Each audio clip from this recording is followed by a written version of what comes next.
ಅವ್ನ ಮಗಳು ನಮ್ಮ ಮನೆಗೆ ಬಂದ್ರೆ, ಓ ನನ್ನ ಮಗಳನ್ನ ಕಳ್ಸಿದ್ಯಾ ಈಗ, ನನ್ನ ಮಗಳನ್ನ ಕಳ್ಸಿದ್ಯಾ ಇವಾಗ, ಓ ಮಗಳನ್ನ ತಲೆ ಹಿಡಿದ್ಬಿಡಿ, ನಿಮ್ಮ ಇದೇ ಅದಲ್ವಾ, ಅಷ್ಟು ಅಸಹ್ಯ ಸರ್. ಆ ಪ್ರಾಣಿ ಮನುಷ್ಯ ಜಾತಿಗೆ ಅವಮಾನ, ಅಂತ ಕೆಟ್ಟ ಕೆಟ್ಟ ಮಾತು ಅವ್ನ ಬಾಯಲ್ಲಿ ಬರ್ತಾ ಇದ್ದಿದ್ದು.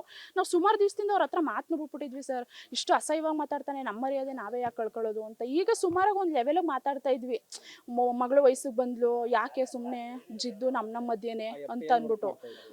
ಕೂಲಿ ಕೆಲಸ ಸರ್, ಅವ್ನು ಮಾಡ್ತಿದ್ದು ಕೂಲಿ ಕೆಲಸ, ಈ ಗೊಬ್ಬರ ಹೊರೋದು, ಮಾಮೂಲಿ ಹೊಲ ಗದ್ದೆಗಳಲ್ಲಿ ಕೆಲಸ ಮಾಡೋದು ಸರ್. ಆ ಡೈಲಿ ಆ ಪರ್ ಡೇ ಏನು ತಗೋತಿದ್ರು ದುಡ್ಡು, ಅದು ಎಲ್ಲ ಕುಡ್ತಕ್ಕೆ ಆಯ್ತಿದ್ದು. ಅವ್ರಿಗೆ ಏನು ಬೇಳೆ ಬೇಕಾ, ಹಾಲು ಬೇಕಾ, ಸಕ್ಕರೆ ಬೇಕಾ, ಮತ್ತೊಂದು ಬೇಕಾ, ಏನು ಕೇಳಿದವ್ರೆ ಅಲ್ಲ, ಅವ್ರು ಏನು ಮಾಡಿದವರು ಅಲ್ಲ. ಸಾಲದಕ್ಕೆ ಅವ್ರದ್ದು ಲವ್ ಮ್ಯಾರೇಜು ಸರ್. 17 ವರ್ಷ ಮದುವೆ ಆಗಿ ಇಬ್ರು ಅರವಿಂದ್ ಗಾರ್ಮೆಂಟ್ಸ್ ಅಲ್ಲಿ ಬೆಂಗಳೂರಲ್ಲಿ ಕೆಲಸ ಮಾಡ್ತಾ ಇದ್ರು. ಅಲ್ಲೇ ಒಬ್ರನ್ನೊಬ್ರನ್ನ ಲವ್ ಮಾಡಿದ್ರು, ಇಲ್ಲಿಗೆ ಬಂದು ಮದುವೆ ಆದ್ರು.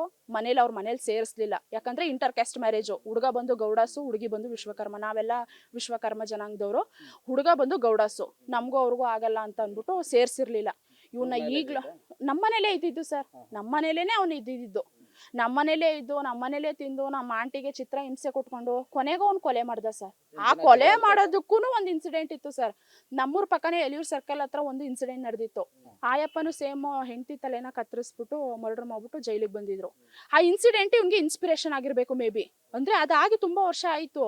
ಬಟ್ ಅದು ಈಗ ಅಟ್ ಅ ಟೈಮ್ ಅವ್ನಿಗೆ ಇಷ್ಟು ಇನ್ಸ್ಪಿರೇಷನ್ ಆಯ್ತದೆ ಅಂತ ನಾವು ಅನ್ಕೊಂಡಿರ್ಲಿಲ್ಲ. ಬಟ್ ಹೇಳ್ತಾನೆ ಇದ್ದ ಸರ್, ಹೇಳ್ತಾನೆ ಇದ್ದ, ನೀನ್ ಹಿಂಗ್ ಮಾಡ್ತೀನಿ, ಹಿಂಗ್ ಮಾಡ್ತೀನಿ, ಆಯ್ತಲ್ಲ ಇನ್ಸಿಡೆಂಟು, ಅದೇ ತರ ನಿನ್ನೂ ಸಾಯಿಸ್ತೀನಿ, ನೋಡು ಅಂತ. ನಾವು ಅದಕ್ಕೆ ಸ್ವಲ್ಪ ಭಯ ಪಟ್ಕೊಂಡು ಮಹಿಳಾ ಪೊಲೀಸ್ ಸ್ಟೇಷನ್ ಅಲ್ಲೂ ಕಂಪ್ಲೇಂಟ್ ಕೊಟ್ಟಿದ್ವಿ.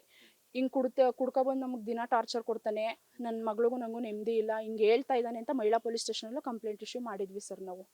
ಅದಾದ್ಮೇಲೆ ಅವ್ರು ಬಂದಾಗ ಮಾಮೂಲಿ ರಾಜಿ ಸಂಧಾನ ಮಾಡಿದಾಗ ಸರಿ ಆಯ್ತು ಅಂತ ಅಂದ್ಬಿಟ್ಟು 1-2 ತಿಂಗಳು ಸುಮಾರಾಗಿರವ, ಪುನಃ ಅದೇ ರೀಕಾಲು, ಅದೇ ಮತ್ತೆ ಪುನಃ ರೀಸ್ಟಾರ್ಟ್ ಆಗಿ ಕೊನೆಗೂ ಅವ್ನು ಹೇಳ್ದಂಗೆ ಮಾಡ್ದ ಸರ್. ಅವ್ನು ಹೇಳ್ತಾ ಇದ್ದಿದ್ದು ಸರ್, ಅವ್ನಿಗೆ ಜೀವಾವಧಿ ಶಿಕ್ಷೆ, ಮರಣದಂಡನೆ, ಎರಡರಲ್ಲಿ ಯಾವ್ದಾದ್ರು ಒಂದು, ಅವನು ಹೊರಗಡೆ ಬಿಡಕ್ ಕೂಡುದು ಸರ್.